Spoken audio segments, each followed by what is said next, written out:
Hello, आप सभी का स्वागत है हमारे चैनल सिंह रजनीकांत ऑफिशियल से। तो आज हम लोग हिंदी साहित्य सागर के तीसरा चैप्टर जो पोएम का है स्वर्ग बना सकते हैं वो पढ़ने वाले हैं।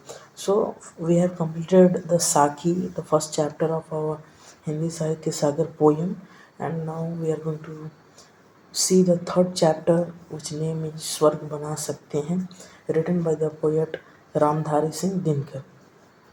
तो इस पोएम के इस कविता के माध्यम से कवि क्या कहते हैं कि अगर हम मनुष्य अपने कार्य को निष्ठापूर्वक बिना किसी लालच के अगर अच्छे तरीके से जीवन को व्यतीत करें, अपने सेल्फिशनेस को ख़त्म करके दूसरों के बारे में भी सोचें, तो हम इस धरती को भी क्या बना सकते हैं, स्वर्ग बना सकते हैं।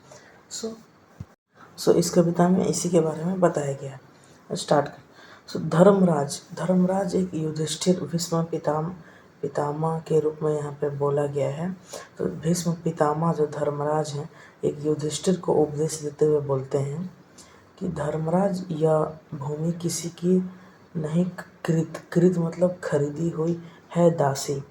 मतलब बोल रहे हैं कि ये जो धरती है, भूमि है, ये किसी की खरीदी हुई दासी नौकर नहीं है जन्मना समान परस्पर इसके सभी निवासी। तो पहले स्टैंजा में भीष्म पितामह उपदेश देते हुए धर्मराज युधिष्ठिर को बोलते हैं कि यह भूमि किसी की खरीदी हुई दासी नहीं है। यहाँ पे जन्म लेने वाले सभी परस्पर मतलब सभी का समान अधिकार है।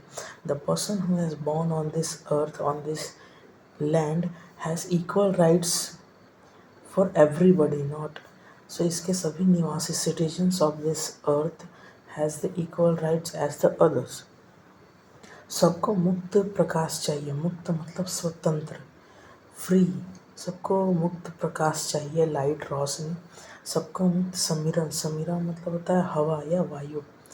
बाधा रहित विकास, मुक्त आशंकाओं से जीवन। सो बाधा मतलब ऑब्स्टैकल्स, मतलब किसी को भी किसी के अधिकार को छीनने या अधिकार को पाने से कौन रोकता है? हम मनुष्य ही एक दूसरे को अपने अधिकारों को प्राप्त करने से बाधा बन के रोक देते हैं। बोलते हैं लेकिन विघ्न मतलब होता है बाधा, लेकिन बाधा अभी इस पथ पर अड़े हुए, पथ मतलब रास्ता, अड़े हुए मतलब खड़े हैं, पड़े हैं। बहुत सारे बाधाएं जो हैं रास्ता पे पड़े हुए हैं। मानवता की राह रोककर पर्वत अड़े हुए। इंसानियत मतलब कि किसी भी इंसान में इंसानियत बहुत ही कम बचा हुआ है। सब एक दूसरे सब लालच के कारण एक दूसरे की सहायता के बजाय एक दूसरे का नुकसान या हानि पहुंचाते हैं। एक दूसरे का कोई भी बना हुआ कार्य को बिगाड़ने का प्रयास करते। सो मानवता की राह रोककर पर्वत अड़े हुए हैं। न्यायोचित सुख सुलभ नहीं। न्यायोचित मतलब न्याय के अनुसार, जस्टिस। सुख सुलभ मतलब सुख आसानी से प्राप्त नहीं होते हैं। उसका मतलब सुलभ मतलब आसानी से प्राप्त। जब तक मानव को चैन कहाँ धरती पर, तब तक शांति कहाँ इस भव को। मतलब भव मतलब सुनसा। तो कवि बोलते हैं कि न्याय के अनुसार सुख आसानी से प्राप्त, जब तक सुख हर एक मनुष्य मानव को प्राप्त नहीं होंगे तब तक शांति कहाँ इस धरती पे, इस संसार को मिलेगा। जब तक मनुज मतलब मनुष्य, जब तक मनुष्य का यह सुख भाग नहीं सम होगा। सम मतलब होता है शांत नहीं होगा। शांति न होगा कोलाहल मतलब शोर। संघर्ष नहीं कम होगा। सो until each and every citizens will be benefited, this शोर मतलब ये शोर जो है शांत नहीं होने वाला है, संघर्ष नहीं कम होगा। तो यही बोलते हैं कभी कि जब तक सभी मनुष्य को शांति नहीं होगी तब तक शोर या संघर्ष, स्ट्रगल से कम नहीं होगा।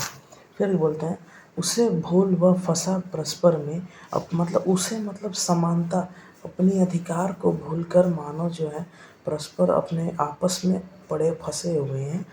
शंका में, भय में, लगा हुआ केवल अपने में और भोग संचय में। मतलब बोलते हैं कि सभी मनुष्य जो है अपने सुख शांति प्राप्ति को छोड़कर अपने शंका भय में अपने ही भोग और संचय मतलब कि भोग मतलब सुख को कलेक्ट करके अपने सुख को यूटिलाइज करना, मतलब अपना सुख जो प्राप्त करने के बाद उसको अपने सुखों की मतलब यूटिलाइज करते हैं, अपने भोग को संचय करते हैं, करने में लगे हुए हैं, सब बिजी हैं। प्रभु के दिए हुए सुख इतने हैं विकीर्ण, विकीर्ण का मतलब होता है फैला हुआ, ऐसे स्कैटर्ड धरती पर भोग सके जो उन्हें जगत में, कहाँ अभी इतने नर, नर मतलब होता है मनुष्य, मतलब कभी कहते हैं कि प्रभु का दिया हुआ इतना सुख है इस धरती पे फैला हुआ कि उसको भोगने के लिए इंसान ही मनुष्य अभी कम पड़ रहे हैं। मतलब there are not lot of people, there are less people who can utilize all the resources given by the God on this earth। सब हो सकते तुष्ट, तुष्ट मतलब होता है संतुष्ट, एक सा सब सुख पा सकते हैं, चाहे तो पल में धरती को स्वर्ग बना सकते हैं।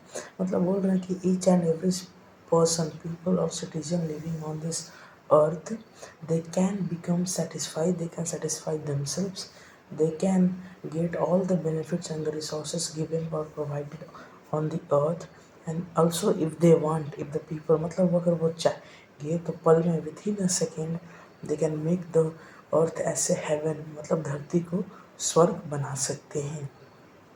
तो एक बहुत ही अच्छा पोयम, कविता जो हमारे बहुत ही बड़े लेखक कवि जो हैं, कवि बोल सकते हैं रामधारी सिंह दिनकर जी, जिन्होंने इस कविता को बहुत ही अच्छे ढंग, अच्छे मूल रूप से लिखा। इसका नाम है स्वर्ग बना सकते हैं। मतलब ही वो इस कविता के माध्यम से सभी मनुष्य को यह बतलाना चाहते हैं कि अगर हम अपना सुख शांति मतलब अपना ही कि केवल अपने बारे में ना सोचकर अगर दूसरों की सहायता और दूसरे की बाधा नहीं बनते हैं तो हमें स्वर्ग में जाने की ज़रूरत नहीं, हम स्वयं धरती को ही स्वर्ग बना सकते हैं। Thank you for listening.